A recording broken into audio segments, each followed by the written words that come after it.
What can I say about our other feature? She's already made such a name for herself. Banu Zan has more than 80 publications. She writes in Persian and English. She hosts Queen Gallery Poetry Night in Toronto and is a member of the Ontario Poetry Society Executive.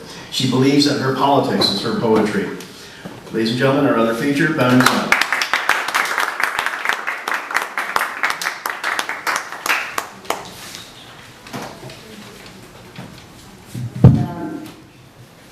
A lot of times, things that come out in my poetry even like surprise me. If somebody 10 years ago would say you would be writing on these subjects, I wouldn't have believed them.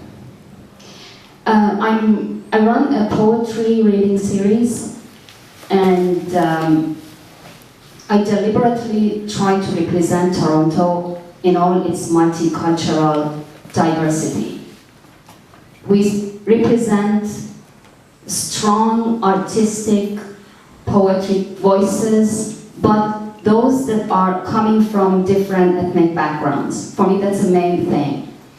So far, we've featured people from First Nations, Blacks, LGBT, Chinese backgrounds, from India, and so far, I haven't had that much success with people from the Middle East. Unbelievable.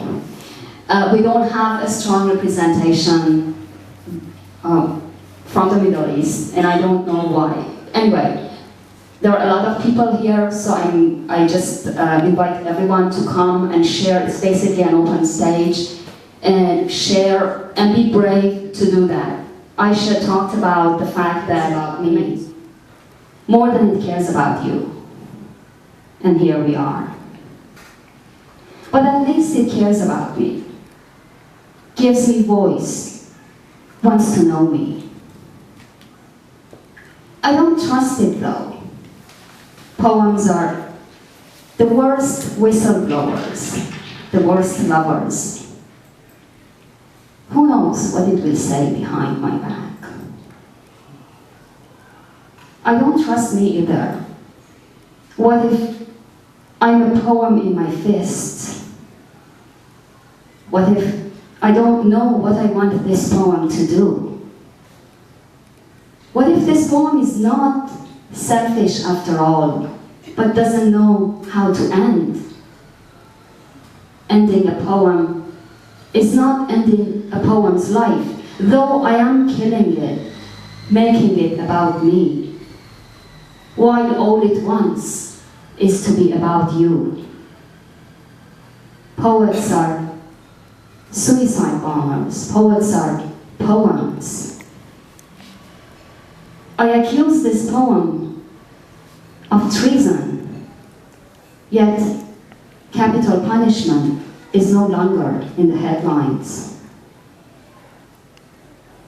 This poem is selfish though. It begins and ends where it wants. Tells its own story, not ours. Cares about poetry more than it cares about any of us. It holds us hostage to its dreamless dreams, knowing that nightmares are immortal. I'm reaching you as I'm leaving you. What do I most fear? I fear the silence with words mute as protest, and the world moves back to where it never was.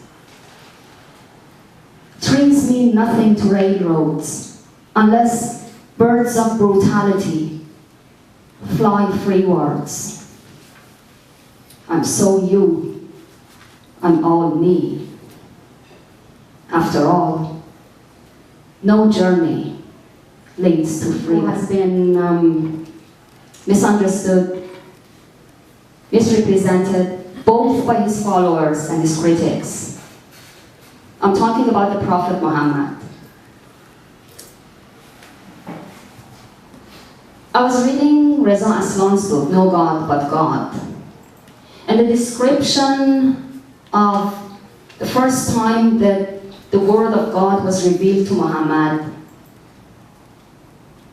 sounded very familiar to me as a poet. It was the scene of poetic inspiration. So out of that came this poem. It's called Payamdar. In Farsi, means messenger. There's another word in it with the same, in this poem with the same meaning, and that is Rasul, the Arabic word for messenger. There's another Arabic word in it, and that's the first word ever revealed to the Prophet Muhammad, Iqra, which means recite or read.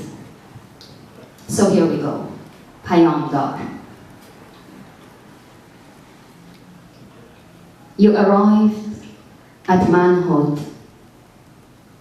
submitted to the imperative Iqra in the cave, your chest crushed under revelation, your large eyes, the myth of your long hair.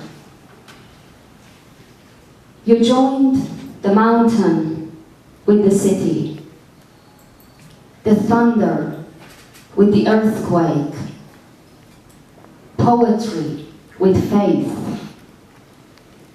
defied narrow eyes guarding you against you, the most absent from the earth and the sky, Rasul of lies. To open your eyes, to open mouth, in clear accuracy of combat, to bless after the bomb, to break the sound barrier of silence, to respect fear and grant it amnesty,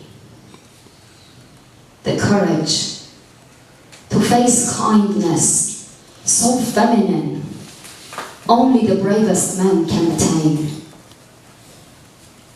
Do I know you, my hero? Do I ever see you when you capture the tribe on its way to destiny? The sun is yours, the truth unclouded by earth.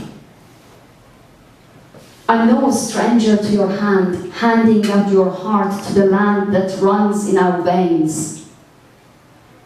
The tsunami of red stains your white flag in the green sky.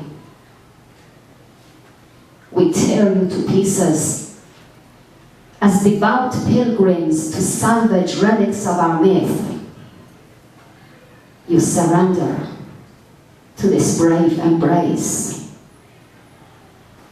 Oh, hero, my hero, stay in the arms of borderless eyes, resting on the shoulders of dreams.